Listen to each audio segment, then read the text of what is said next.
एक बहुत पुराने और शांत जंगल में एक रहस्यमयी उल्लू रहता था।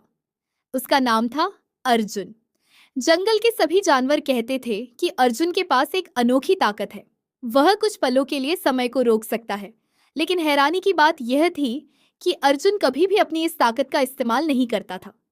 इसके पीछे एक राज था। कई साल पहले अर्जुन ने अपनी ताकत का इस्तेमाल अपने एक दोस्त हिरण को बचाने के लिए किया था। उसने समय रोक दिया था, लेकिन जैसे ही समय दोबारा चलने लगा, जंगल का संतुलन बिगड़ गया। पेड़ सूखने लगे और नदी का पानी कम हो गया। तब अर्जुन को समझ आया कि प्रकृति के नियमों से खेलना खतरनाक हो सकता है।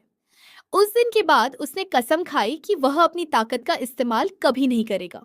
समय बीतता गया। एक दिन जंगल में एक बड़ा खतरा आ गया। एक शिकारी पूरे जंगल में जाल बिछा रहा था।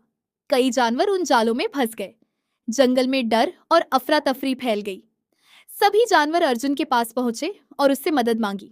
अर्जुन चुप रहा। उसके सामने एक बहुत मुश्किल फैसला था।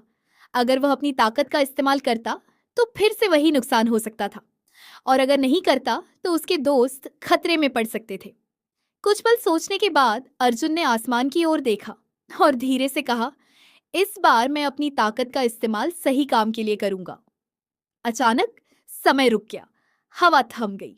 पेड़ों के पत्ते स्थिर हो गए। नदी का पानी भी जैसे जम सा गया। अर्जुन तेजी से उड़ता हुआ हर उस जगह पहुंचा जहां जाल लगे थे। उसने एक एक करके सभी जानवरों को आजाद कर दिया। कुछ ही पलों में उसने सबको बचा लिया। फिर समय दोबारा चलने लगा। सभी जानवर सुरक्षित थे। शिकारी हैरान रह गया कि यह सब कैसे हो गया। इस बार जंगल को कोई नुकसान नहीं हुआ, क्योंकि अर्जुन ने अपनी ताकत का इस्तेमाल सोच समझकर और सही तरीके से किया था। सभी जानवर खुश थे। उन्होंने अर्जुन का धन्यवाद किया। अर्जुन मुस्कुराया और बोला, ताकत बड़ी नहीं होती, उसका सही इस्तेमाल बड़ा होता है। मॉरल, ताकत का सही इस्तेमाल ही असली समझदारी है।